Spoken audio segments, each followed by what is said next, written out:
नमस्कार, आप सभी का स्वागत है हमारे मोटिवेशन हिंदी स्टोरी में। तो आज की कहानी का टाइटल है सच में भूत आया। तो दोस्तों कहानी को स्टार्ट करते हैं। एक दिन एक लड़का था जो एक कंपनी में काम किया करता था। उसे किसी भी भूत प्रेत पर कोई विश्वास नहीं था। वह भूत प्रेत को बस दिमाग का भ्रम मानता था। एक दिन उसकी कंपनी में कुछ काम ज्यादा बढ़ गया, जिसके कारण उसे घर वापस आने में देर हो गई। वह अपने ऑफिस से देर रात को निकला। वह अपने बाइक से था। कुछ दूर चलने के बाद उसकी बाइक खराब हो गई। वह अपनी बाइक को पैदल लेकर चलने लगा। कुछ दूर के बाद उसे एक बस स्टॉप दिखा। वह कुछ दूर तक वहां रुक गया। उसके पास एक साधु आकर बैठ गया। साधु अपने पास एक बीड़ी रखा हुआ था। वह अजीब तरीके से उसे पी रहा था। उस लड़की की एक आदत थी कि वह किसी से भी बात करना शुरू कर देता था। वह इस साधु से भी बात करने लगा। बात ही बात में इस लड़के ने कहा, बाबा मैं किसी भी भूत प्रेत को नहीं मानता हूँ, बस सब झूठी बातें हैं। साधु ने कहा, तुम भले ही भूत प्रेत को मानो या ना मानो, लेकिन तुम यह ना कहो कि भूत प्रेत नहीं होते हैं, ये सब कुछ होते हैं। इस पर उस लड़के को थोड़ी सी हंसी आ गई। उसने कहा, भूत होते हैं तो क्यों हमें नहीं दिखते? क्या आप मुझे अभी कोई भूत दिखा सकते हैं?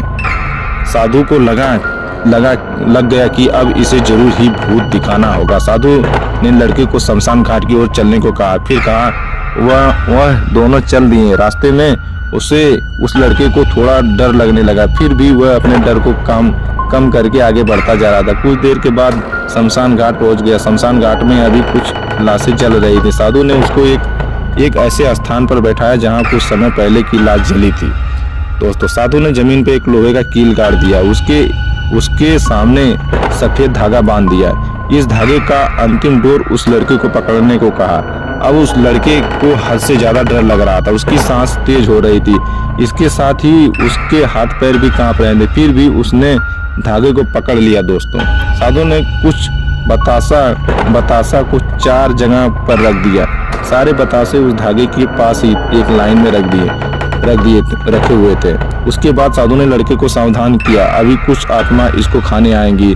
जब तक वह इसको खाकर चले ना जाए तब तक तुम अपने हाथ को धागे को मत छोड़ना। यदि तुम ऐसा करते हो तो तुम्हें नुकसान हो सकता है। फिर साधु ने मंत्र पढ़ना शुरू किया।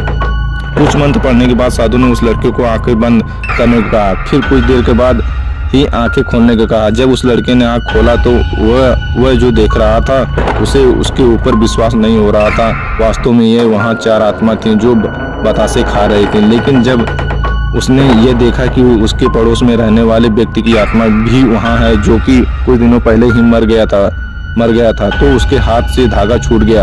अब वह वहाँ पर उस साधु भी नहीं था। वह लड़का तेजी शमशान घाट से अपने घर की ओर भागने लगा। जब वह अपने घर की ओर जा रहा था तो उसे पीछे से उसका नाम लेकर बुला रहा था। उसको पीछे से कई तरह की आवाजें आ रही थी। उस लड़के ने पीछे मुड़कर नहीं देखा। अपने घर जाने के बाद उसने ये सब कुछ अपने माता पिता को बताया। फिर वह अपने कमरे में सो गया। अगले दिन उसकी आंखें उसी शमशान घाट में खुली और उसी स्थान पर जहाँ पर उसने आत्मा को देखा हुआ था। इसके बाद वह दिमागी तौर पर बीमार रहने लगा। तो दोस्तों ये कहानी अगर आपको अच्छी लगती है तो आप हमारे चैनल को सब्सक्राइब करें ताकि हम ऐसे ही लेटेस्ट कहानी आपके यहाँ लाते रहें। तो दोस्तों जय हिंद।